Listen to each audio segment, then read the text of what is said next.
আবৃত্তি করছি বক্তিয়ারের গুড়া কবিতাটি।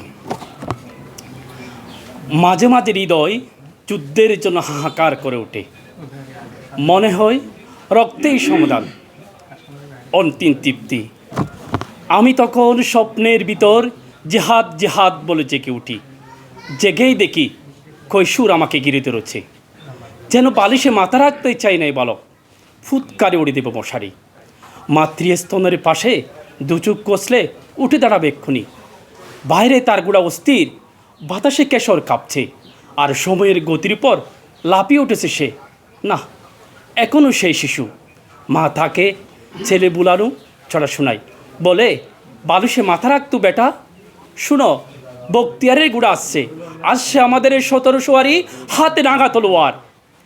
মায়ের ছড়া গানে বালক কৌতূহলে কান পাতে বালিশে, নিজের দিলের শব্দ বালুসের সিনার ভিতর।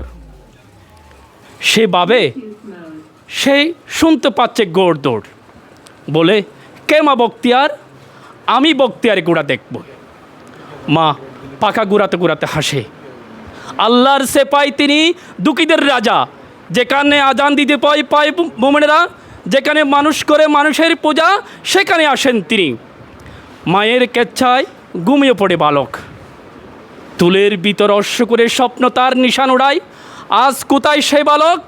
আমার হৃদয় কেবল যুদ্ধের হাহাকার, মনে হয় রক্তেই ফয়সালা, বারুদেই বিচার হোক। আসসালামু আলাইকুম।